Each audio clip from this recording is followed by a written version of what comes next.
How's it going, guys? Peshcats here, and today I'm going to be doing a deck profile on my Rabbit House Gochiusa deck, which I took to my locals tournaments on Friday and Saturday. I got first place in both tournaments, but I'm going to be using this deck a bit more in the future to see if I can get consistent results with it.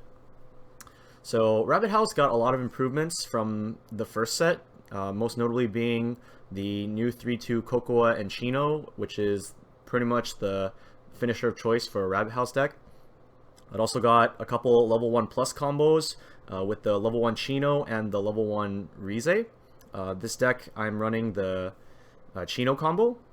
Previously with the Rabbit House deck you were pretty much forced to run the Apples combo if you wanted some sort of like board presence.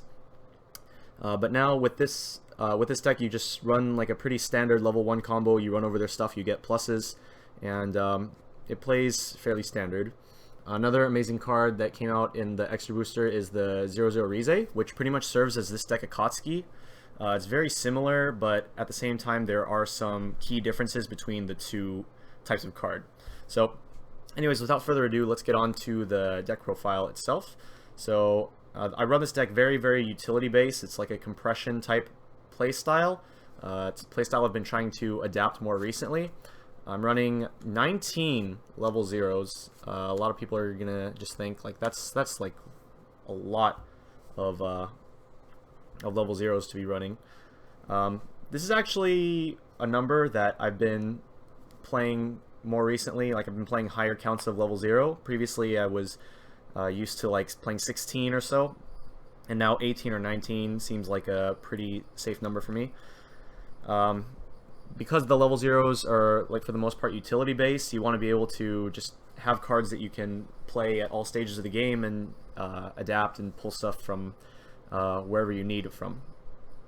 So anyways, we're going to start with the newest addition to Gochiusa, which is the 0-0 Rize.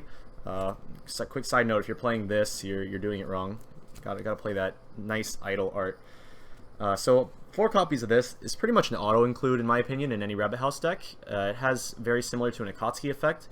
When you play it, you may reveal up to 3 cards from the top of your deck, and if you reveal 1 or more, then you take a Rabbit House character from among those 3 cards, add it to your hand, and then you discard a card afterwards. Oh no, you send the remaining cards to the waiting room and then you discard a card. So the key difference between this and Akatsuki, apart from it being like 3 cards versus 4 cards, obviously you have less options with this versus an Akatsuki. The other main difference is that you discard after the cards are sent to the waiting room. So this means that let's say you have like 3 cards left in deck and you want to discard a climax, right? If you go through all 3 cards, then those are going to go to the waiting room before you have a chance to discard. So your climax is still going to be in your hand. So at the same time though, this can be used in your favor. Let's say your all of your hand is clean and you have a climax in your deck that you want to mill through. Say you have 3 cards in deck, climax is on the bottom, so you play the Rize, you go flip 1, flip 2, flip 3. You add a Rabbit House character to your hand, and then you send the other 2 cards to the waiting room, and then you discard a card after you refresh. So it's a very small contribution to compression, in that that's 1 less card that is going back into your deck that you don't want there. It's very minor, but at the same time might come in handy. It's just worth knowing that you discard after you send the cards to the waiting room and refresh your deck. So it's much bigger impact when you're trying to discard a climax than if you're trying to mill a climax. But yeah, just an overall very good card. The fact that it's 2/5 is also very interesting. There were a lot of times where my opponent, they just couldn't kill it. Like it's 2/5 backed up by like a brainstorm, so it's like 3k, and they just couldn't deal with it, which I think is really funny. Easily one of the best cards to come out of the Gochiusa extra booster in my opinion, and I'm pretty sure that all the other Rabbit House players aren't going to argue with that. Anyways, moving on, in the level 0 lineup, I play 4 copies of the Chino Brainstorm. So it's a Brainstorm Search, pay 1, rest this, and then you mill 4. For each climax you hit out of those top 4 cards, you get to search your deck for a Rabbit House character. Very standard Brainstorm ability. The fact that it's tap self is very useful if you want to have 2 of them on the field, so you can use both of their effects in 1 turn and go through your deck, grab some cards.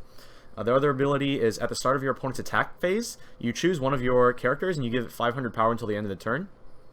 500 is not a huge number, but being able to adapt to whatever your opponent puts on the field is very nice, since the ability gives power at the attack phase instead of the draw phase, like some other effects. Like level 3s, they have that effect where at the start of your opponent's draw phase, you give 4k. Well, this one's at the start of the attack phase, so you get to see what they're going to play onto the field first, and then you get to choose where you want to give your power. Pretty nice card. 3 copies of the Cocoa Suicider from the first set. So on play, mill 2, and if you mill a climax within those 2 cards, this gets plus 3k until the end of the turn, and it's a level 0 Suicider. A lot of the time, I'm mostly just using it for the mill 2 effect. It's very useful. Between like these 3 cards right here, the Rize, the Brainstorm, and the Suicider, you're able to mill through your deck if you're in a bad spot, and you can just keep drawing into these and salvaging these and searching these over and over again, and ultimately you just want to cycle through your deck as fast as possible if your deck is in a bad spot. And if your deck has a lot of climaxes left, but and the ratio is very good, then you can just hold off on playing these, play other cards, play other zeros, level 1s, what have you, and just don't mill through your deck, and then once your opponent comes to attack you, then you can cancel. So these 11 cards up top, very important for the milling strategy and keeping your deck nice and compressed and having an ideal climax ratio every time you refresh your deck. Having level 0 Suicider is obviously very nice as well. Sometimes you get that random 3k buff, and instead of being a Suicider, you get to kill over their stuff. So not a bad card. Definitely has its uses.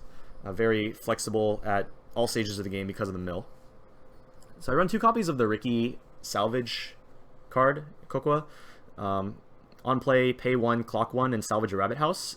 This can be useful for hitting level 1 because your climax combo isn't on reverse. So if your opponent's stuck at level 0, and you can play this, clock yourself to level 1, salvage the 1-0 Chino, and then you just start reversing their zeros for free and you get a bunch of cards. So good stuff. And it also has on attack 500 buff to any character, which sometimes comes in useful.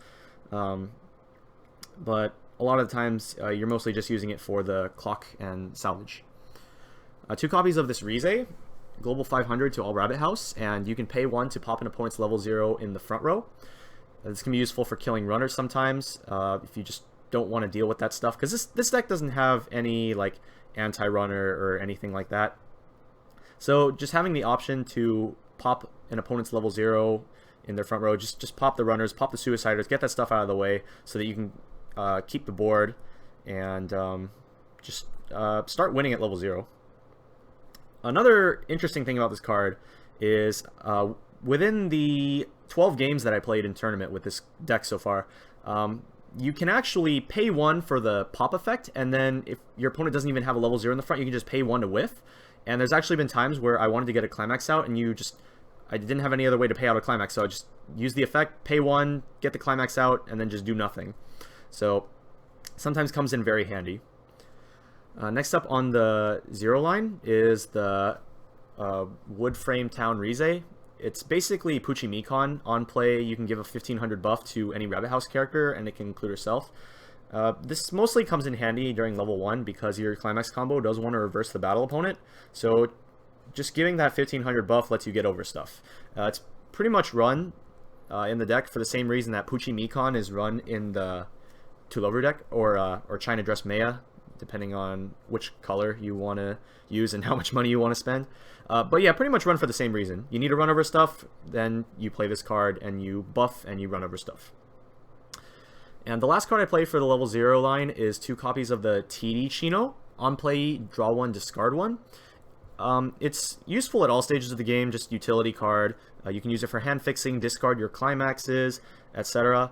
It's also very useful during the late stages of the game, where if you don't have your gate climax in your hand to use your climax combo for the 3-2, then you could potentially drop one of these down. You get 1 extra card that you get to dig through your deck to try to get that climax, or anything else that might be useful actually.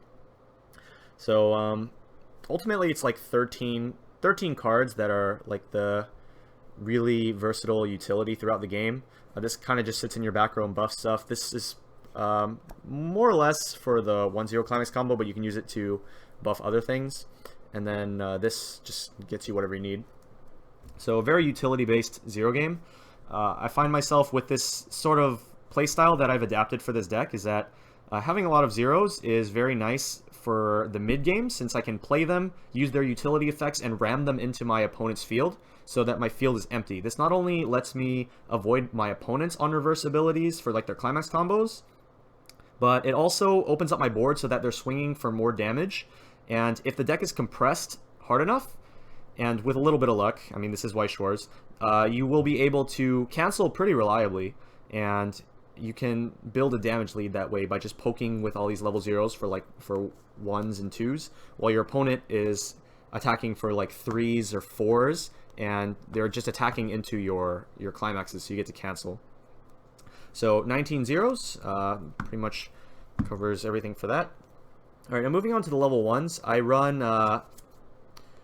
run 12 actual characters for level 1 and 1 event. So first off, characters. Alright, so starting off with the main game plan, we have 4 copies of the Chino climax combo, which is the climax combo with the pants. So it's literally a carbon copy of the Mikon from Tulovru. If your entire field is Rabbit House characters, she gets 1k buff. So basically, if you're playing this deck, then she's going to be a 5500 all the time. And her climax combo is when you reverse opponent, if you have the climax in play, then you get to search your deck for a Rabbit House character. It's a very standard combo. It's something that a lot of decks have been getting recently, just like, you know, Symphogear and Tulovru and things like that. So very standard. Not really much to say here. 3 copies of the level 1 Kokowa Suicider. This card's actually been pretty much like MVP. One of the like MVPs throughout my games. So apart from being a level 1 Suicider, you have the ability where you can on play discard a climax in order to salvage a Rabbit House character. This is just so useful for like when your hand is flooded with climaxes. You just use the Suicider, drop the climaxes, pick up something that's going to mill through your deck. So like most of the time it's going to be this Rize. But you want to be you want to have mill options at pretty much like every stage of the game, just in case things go wrong. And this, being able to not only fix your hand by getting these like climaxes out of the way, but also search for mill options to get to your next refresh faster, is a very, very versatile card. And then you just kill a level 1 with it. It's a very, very simple card. It's got 2 very, very powerful effects on the same card though, so definitely a great card to be running in your Rabbit House deck. I run 1 copy of this 1/1 Chino. It's mostly just used to beat over big stuff that I can't reverse with my on-reverse combo, because this gets really, really big on offense, and it's still very, very large on defense as well. So as long as I have a Rize or Kokoa on the stage, she goes from being a 1/1/4/5 to a 7/5, and then on attack she gains an additional 500 power for every other Rabbit House character I have on the stage. So she gets to be up to around like 9/5. Ideally, so I need a Kokoa or a Rize on the field. Ideally, the Rize that I have is the Global 500, so she'll be 8k on defense and 10k on offense, which is very, very big. Very hard to get over that. Apart from that, it's pretty much just a stock out. You do want to have like some stock outs. Like if you have the Rize, like I said, you can like pay 1 to just pop nothing if you really need to. But at the same time, if you can pay 1 stock to get something that's gonna have lasting value on your field by just like staying there and being able to kill stuff every turn over and over again, then that's really cool. Most notably in my matchups throughout the weekend, this card helped out a lot against the Idolmaster matchup, the OG IMAS, specifically against Gentle and Positive Haruka, which is the 1/0 climax combo with I Want. That combined with Off-Time Makoto pretty much screws up this entire setup, because you're going to have a hard time running over your opponent's Harukas, because this isn't really all that big. And if they have a Kotori backup, then you're kind of screwed. And with Off-Time Makoto, you can't suicide into their board because they're going to be level 2. So being able to field a giant 1/1 that just stomps over Gentle and Positive Haruka is very nice. You just have to watch out for the Haruka Suiciders on the following turn, because if they have that, then this is definitely going to die. Yeah, it's just really, really big beat stick. I don't think you need more than 1 copy though. Usually you can fish this out whenever you need it, either with like the Search Brainstorm, or you can salvage it with this. Just like I said, there's lots of ways to get what you want with this deck. Alright, now I run 1 copy of the 1/1 level support Rize, Her other effect is on play, you can top check, and you can either leave it on top or send it to the waiting room. I usually don't play this card too much. Usually only if I need a stock out, I will play it in like the mid game. Outside of that, I'll like save it for level 3 if I want to play the 3-2 Rize, which is the top check burner. But that's only if I like don't have enough stock to fill my board with the 3-2 Gochiusa combo, which is the ideal end game. Yeah, outside of that, it buffs stuff. It's pretty nice. You don't really need the buffing too much because your 3-2 Gochiusa, which is your ideal level 3 play, is going to be absolutely gigantic, and you shouldn't really need the help of level support for that. 2 copies of the Twin Tail Girl Rize, which is the counter from the TD. It's just a 1500 counter. Very, very basic card. But obviously the important part of the card is that it has a Rabbit House trait. The only things that you're really defending with this are this 1-1 and this 1-0. Because the Suiciders, they're obviously going to be dead. So, but I feel like it's nice to have 2. Sometimes you just want to poke holes in your opponent's field so you can direct attack them. Get a little bit extra damage in. Especially if you notice that the opponent is out a lot of climaxes, it's nice to have options outside of just dropping a climax to be able to punish that just even a little bit, get some extra damage in. So the counter helps for that. And then, of course, 1 copy of this amazing card right here, this 1-0 Cocoa counter. So it's a 1k backup, and it has 1 cost sack effect, which is an anti-change. It's basically the same effect as the Nico counter from Love Live. But the main difference of this card between this and Nico is that this one has a sack, whereas the Nico does not. The Nico's just pay 2. And so by adding the sack, this makes this easily like one of the best sack counters for a character in the entire game. Obviously, you have other sack counters like Lovewing Bell, Saika's Wish, and the Ilya Berserker counter, which have really, really good utility on top of being able to sack a character. But as far as like just being able to sack a character for a low cost to avoid your opponent's unreverse abilities, their clock shots, their climax combos, whatever, this card is definitely a really good card to get the job done. If Nico were pay 1 sack instead of pay 2, like that card would have been insane as well. But unfortunately it's pay 2, which makes it far worse. So there you have the level 1 lineup, 12 character cards. And now we'll move on to the level 2s. I actually only run 1 level 2 card, and that is the... I only run 1 level 2 character, rather, and that is the Free Fresh counter. It's the same effect as like Akatsuki, or the Kuroyuki Hime, or the Len from Project Diva. They're all the same. So it's just, when you use the backup, which is a pay 1 2500, you can pay 2 extra, and then you combine your waiting room with your deck and you Free Fresh. Having the option to grab this is very nice. Usually this just kind of sits in my waiting room, and then if I trigger a gate, then I might pull this out, and then if I trigger like more climaxes, then maybe it's time to hit the Free Fresh button and get those back into my deck.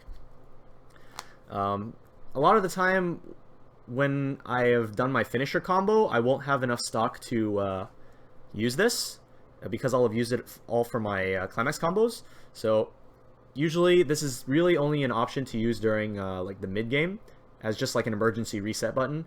It's nice to have the option though. So I run 1 copy of that. And now moving on to the level 3s. So I run 8. And so the main plan is the 3-2 Gochiusa, which is a very, very powerful card. My first thought is, like, as far as power level, it's fairly similar to Shinon, except it has a different way that it burns the opponent. So on play, it's draw 2, discard 1.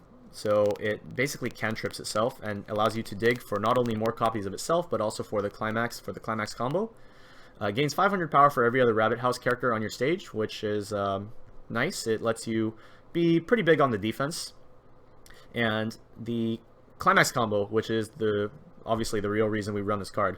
So climax combo with the gate climax. On attack, you pay 2, drop 2, you burn 1, and then you burn 1 again. And then for some reason you gain 6,000 power, which is completely unnecessary. This thing gets like 18k on a full board without any back row, which is absurd.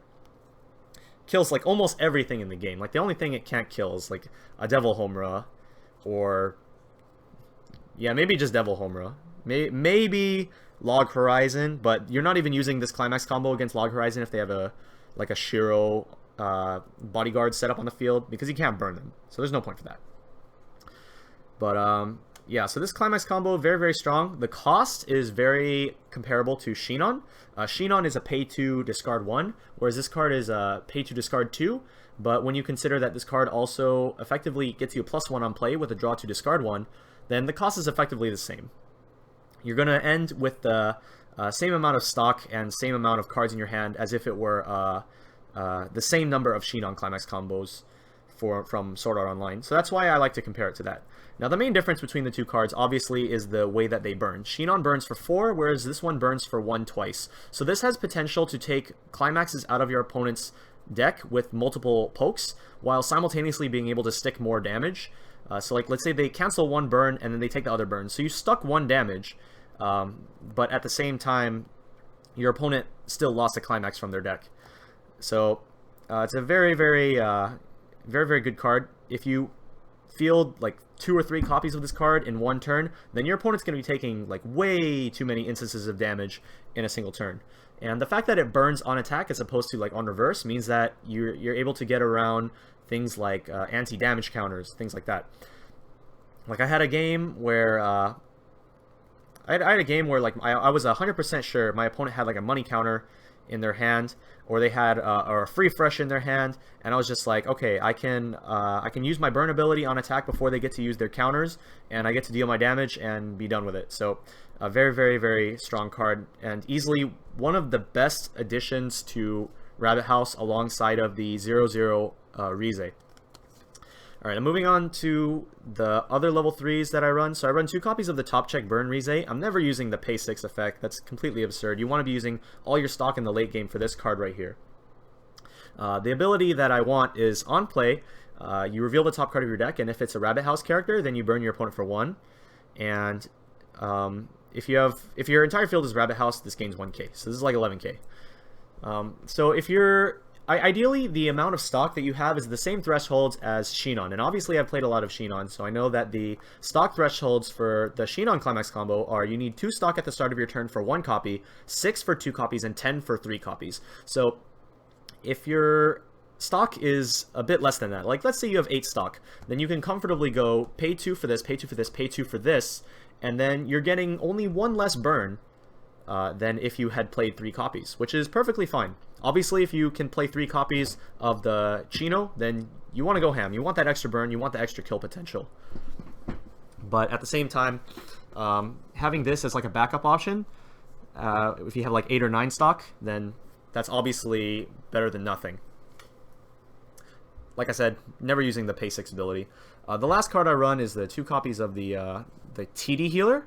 TD Healer Cocoa from the first set's TD.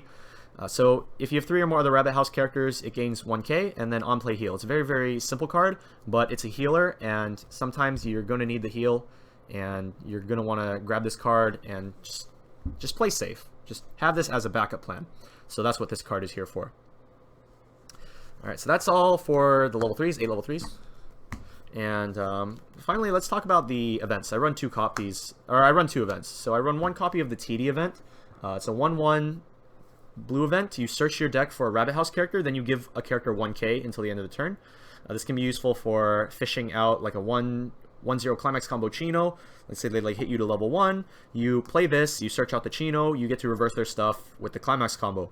And it's really nice that if you clock yourself to like 1/0, for example, you can play this and you can immediately go into your Chino because they're the same character.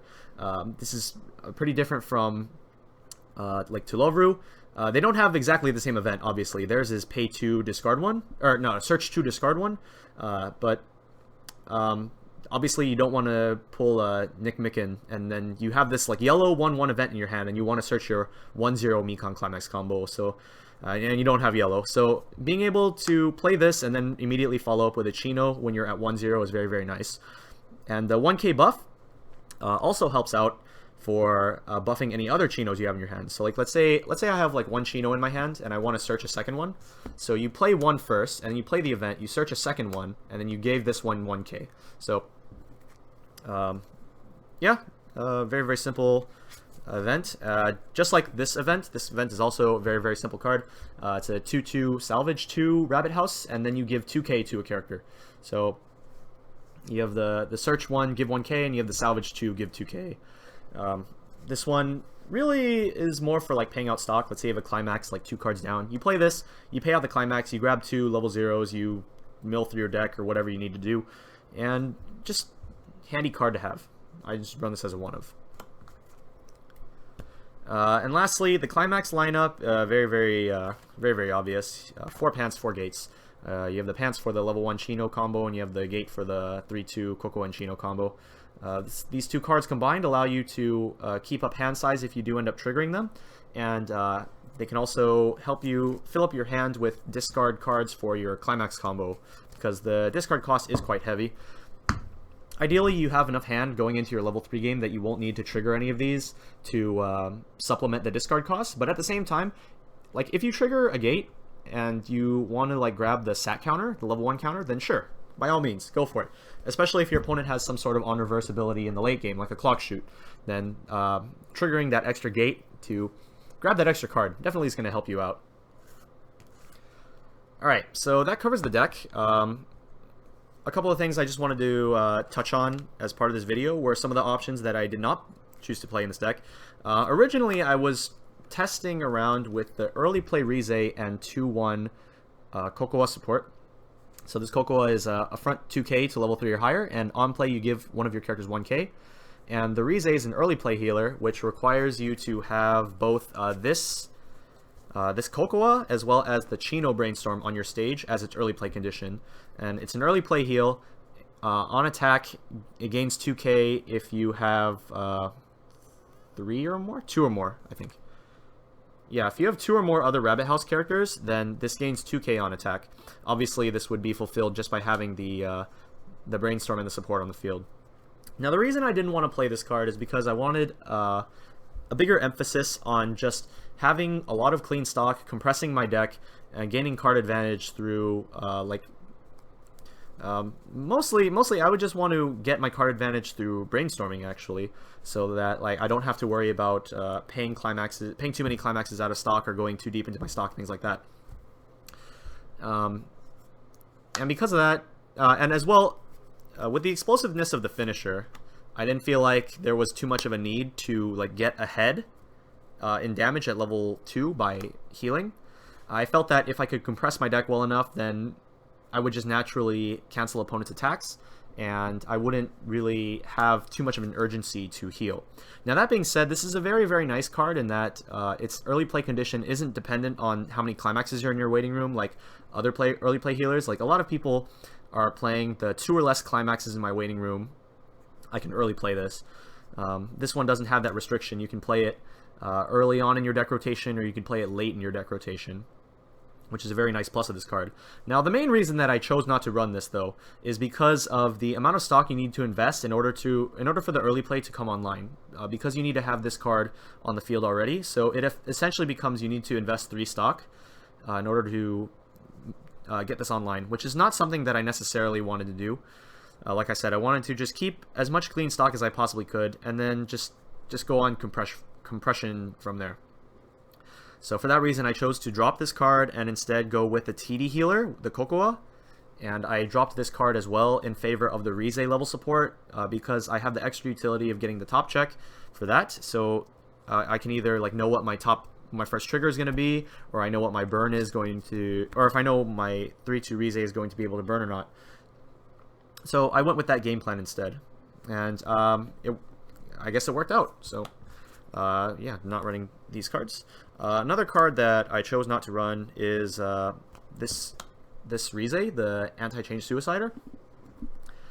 I never felt like my opponent's early plays were that much of a problem because really what I would do is just follow the game plan that I had set from the start, which is I can crash my characters into it, compress well, and then their early play is going to be hitting me directly for 3 or for 4 or whatever if they trigger, and the game plan is basically just to compress and cancel. So I never really felt a need to have this card so that I can kill kill that. I mean, like, probably the most problematic card that I would want to use this to deal with would be like 3/2 Ami in Idolmaster or 3/2 Shinobu in Monogatari. Those were the two cards that I felt would give me the most problems, because if you're able to early play them and stick them on the board. Oh, also the new Railgun card. The new Railgun level 3, the power-up set one, is also another card that follows into this archetype of early play and has the defensive scry effect. And this could potentially become problematic because then if they're early playing that, then it makes it harder for me to deal damage to them. So I can't make a damage lead and then finish them off with my climax combo, which is the ideal game plan for this deck. Alright, another card that I chose not to run, or rather I haven't tested running it yet, is the Cocoa Brainstorm. And so the main reason that I would want to potentially run this card is because it is a back row for this 1/1. That's actually like the main reason. Like, I feel like I don't need to salvage that urgently because I have gate climaxes as well as my level 1 suiciders, which allow me to hand fix and simultaneously salvage from waiting room. And I felt like the search brainstorm would be more effective in the deck, mostly because this deck doesn't have any on-demand search, whereas it has the on-demand salvage with the suicider. Obviously, I mean, like, yeah, the deck does have the event for an on-demand search, but I only run one copy, and the other search that is done in the deck is the level 1 climax combo, which is not necessarily reliable. If your opponent is smart, they can play around it. You have to reverse, so if your opponent is playing big characters, then obviously that's not going to be possible.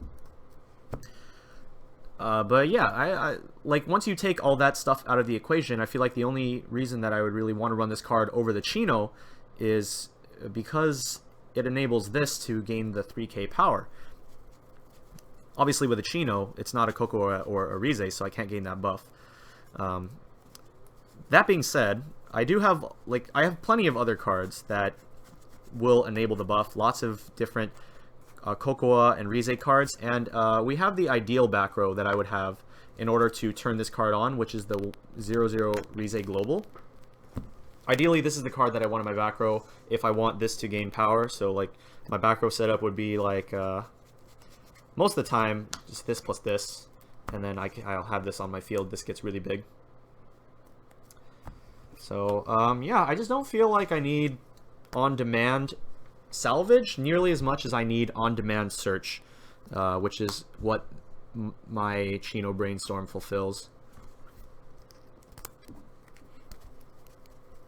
Oh yeah, and I also have the Present Exchange Cocoa for an on-demand salvage as well, even though this requires me to clock myself. If I really want to salvage a card that bad, then I can just skip clocking for a turn, play this, grab the card I need, and being able to grab any Rabbit House character with no level restriction is very, very strong, and it's part of what makes this card relevant at all stages of the game, even though you might not want to clock yourself once you get to the later stages.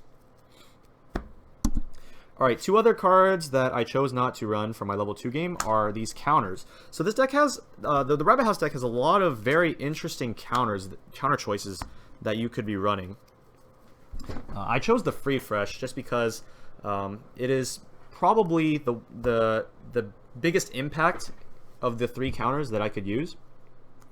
And it's mostly relevant during the mid game. So like, if I get screwed and I want the reset button, then this can help out a lot in that. The other 2 counters that we have here are the Rize, that's basically like a Mako or Leafa counter. So when you use the counter, you get to reveal the top card of your deck. If it's a Rabbit House character, you add it to your hand and discard a card. This obviously helps you get through the deck a bit more. But at the same time, in my opinion, the better counter to be using at like late game, if I wanted to avoid damage, would be this one, or at least I feel like this one has more use, because there are a lot of finishers that require reversing the opponent, and so this lets you completely negate that ability. So like, let's say they have a restand that's on reverse, this lets you completely negate that, whereas this one, if they're able to get high enough, it's not going to be able to negate your opponent's restand ability. Instead, you're just going to mill through one card of your deck. So I feel like if I'm going to use a defensive type of counter, then the sack is better than the top check. And the last counter we have is the 2-1 Rize counter that burns, which is from the new extra booster. When you use the counter, you can pay 2 extra stock to burn. This can be useful for paying out stock if you're near a refresh, but the one burn is kind of random.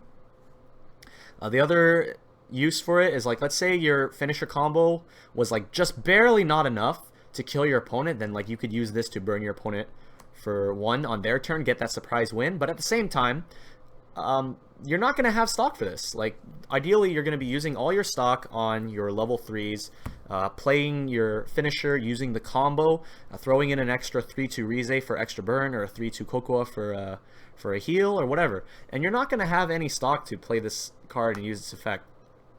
So, that's the main reason that I chose not to run this card, and I instead chose to like run the refresh counter. So there you have it, guys. This has been the Gochiusa deck profile. In my opinion, the MVPs of the deck, easily these 3 cards right here. Easily these 3 cards. These 2 for hand fixing. This one being able to discard climaxes and be a suicide and have on-demand salvage is just so good. This card, obviously, you know, it's very close to an Akatsuki type card. It's very insane. You want to just keep getting this card over and over and over again as many times as you can throughout the game, because it's never not useful. You always want it. And then of course we have this new finisher, which is super explosive. You're able to kill people from like way past normal kill range, which is something that I was doing with this deck a lot of the time in the tournaments past few days. So there you have it. If you guys have any questions about the build, you can go ahead and shoot those down in the comments. Also, if you had any suggestions for any cards that I did not point out in this deck profile, be sure to mention those down in the comment section as well, and I'll be sure to take a look at your comments and try to answer any questions that I can. So thanks for watching, everybody. This has been Peshcats, and I'll see you later. Bye.